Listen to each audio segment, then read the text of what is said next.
Next question goes to Representative Jeff Taylor. We'll start with this one. The way political campaigns are currently funded is with unlimited donations through political action committees, often outside the state.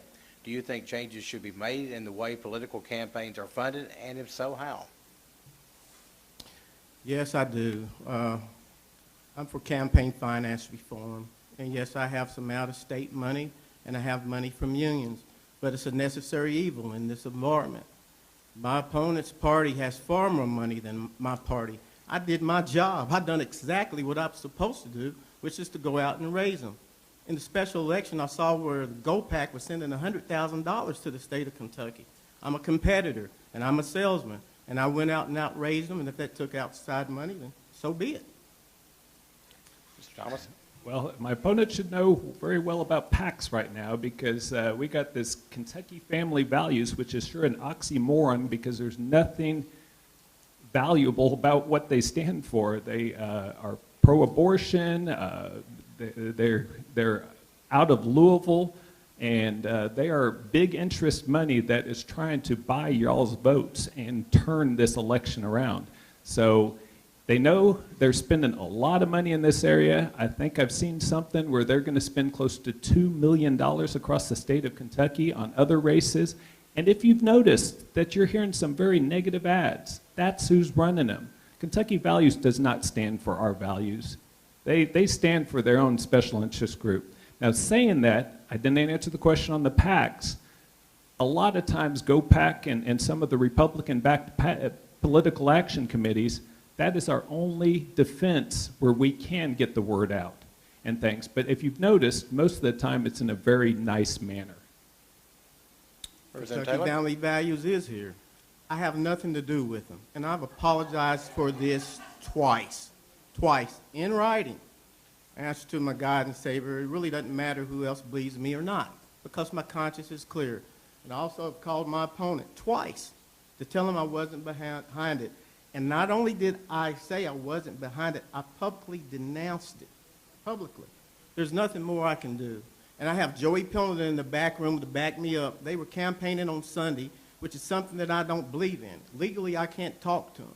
But Joey stopped them Sunday and told them to go in. And you can check with him when this is over. Thomas?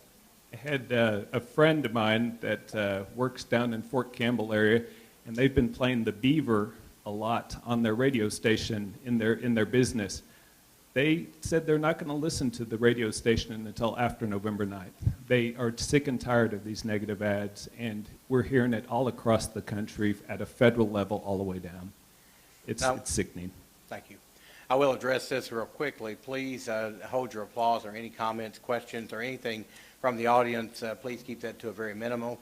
We'd like to do that and keep this as respectful as possible, whether you agree or disagree with either of the candidates here tonight. So, many say current minimum wage does not bring a working adult out of poverty and encourages dependence on welfare programs.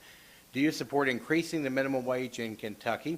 If so, to what level? If not, why not? Walker Thomas, first of all, with this one. Couldn't remember who was first. That's why I have my notes. Thank you, Alan. Well, minimum wage is set up to be just that. It is an entry-level position.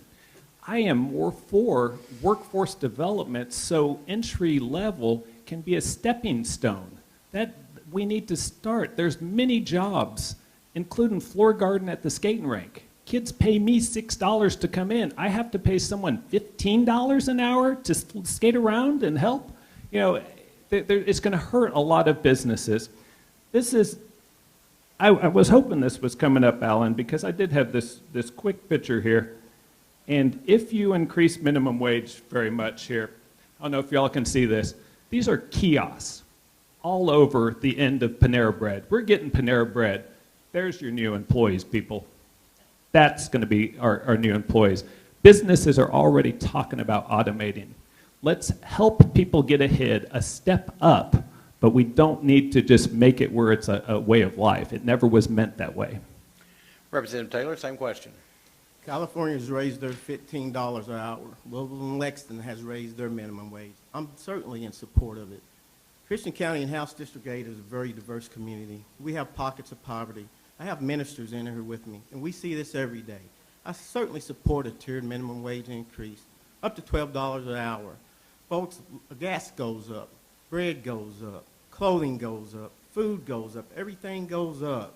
And we have to have a sliding scale with the minimum wage. We could at least adjust it to the inflation to help our most vulnerable. Mr. Thomas? You know, right now, almost 57% of minority youth is unemployed. And that's at minimum wage where it is. If minimum wage goes up even more, it's going to make that even worse. We don't need that discrepancy. We need to reach out and educate these kids and everything and get them where they're into lines of work where they can climb that ladder and get out of the poverty. Speaking of poverty, 1 in 5 Kentucky adults live in poverty. 1 in 4 Kentucky children live in poverty. Just think what that slight increase would do for that child's life. Thank you very much, gentlemen. Next question will go first of all to Representative Jeff Taylor. Kentucky has more unemployed persons than the national average. Do you have a plan to help unemployed or underemployed individuals gain or get more or better paying employment in Kentucky? I think the 2 years college is the right direction to go. I think we need to invest more in skilled trades and labors. Everybody is focused on college degrees. I have a couple, but when my house is too hot or too cold, I don't call anyone with a college degree. I'll call somebody with a technical skill. When my car is not running right, I don't call a lawyer or a doctor. I'll call somebody with a technical skill. These were the original creators of STEM. Also, we need to take a look at our military. I have my uncle in here who's a retired military officer. I have a cousin in here that's also retired military. We need to make their skills transferable and their certificates and their training transferable to society where they don't have to go back to school to work. They bring many skills that are quickly applicable to everyday life. Mr. Thomas? You know, our community college is doing a phenomenal job of training workforce development. That's going to help the unemployment.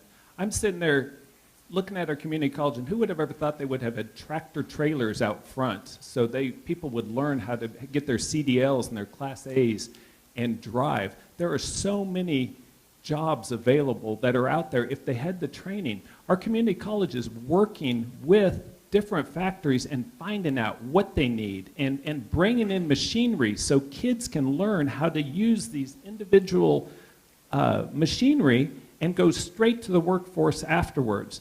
That is going to help our unemployment. Less regulation, less government regulation. Let businesses be their business and let them not worry about regulations and restrictions. Let's take those barriers off and let them do what they do best and create jobs.